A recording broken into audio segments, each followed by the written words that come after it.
என்ன பண்ணுறாங்கன்னா 3 நம்பர்ஸுக்கு round of பண்ண சொல்கிறாங்க. 3 நம்பர்ஸுக்கு ரவுண்ட் ஆஃப் பண்ண சொல்கிறாங்க. அப்போ 3 நம்பர்ஸ்க்கு ரவுண்ட் ஆஃப் பண்ணால் அப்போ கடைசியிலேருந்து வர்றேன் 2ங்கிறது 5 விட கம்மியாக இருக்குது. அப்போ 5 விட கம்மியாக இருந்தால் அந்த நம்பரை நம்ம என்ன பண்ணிடலாம் அப்படின்னா லெஃப்ட் பண்ணிடலாம், விட்டுறலாம். அப்போ 2 5 விட கம்மியாக இருக்குது, அப்போ அந்த நம்பரை நம்ம விட்டுடலாம். சரி, ஓகே. அடுத்த நம்பர் என்னவா இருக்குது? 5ஆகவே இருக்குது. அப்போ 5ஆகவே இருந்தால் அதுக்கு முன்னாடி உள்ள நம்பரை பார்க்கணும். இப்போ இதுக்கு முன்னாடி உள்ள நம்பர் என்னது? 6. அப்போ இந்த நீங்கள் 5 என்ன பண்ண போகிறீங்க அப்படின்னா ரவுண்ட் ஆஃப் பண்ண போகிறீங்க அப்படின்னா இந்த 5 முன்னாடி உள்ள நம்பர் பார்த்தீங்கன்னா 6. அப்போ அது வந்து ஈவன் நம்பரு. அப்போ நம்ம இந்த 5 என்ன பண்ணிடலாம், அப்படியே விட்டுறலாம். ஓகேங்களா?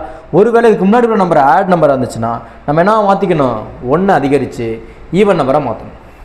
இப்போ இந்த 5 பார்க்குறேன், இந்த 5க்கு முன்னாடி உள்ள நம்பர் வந்து ஒரு ஈவன் நம்பரு. அப்போ நம்ம இந்த 5 என்ன பண்ணிடலாம், லெஃப்ட்டு விட்டுறலாம்.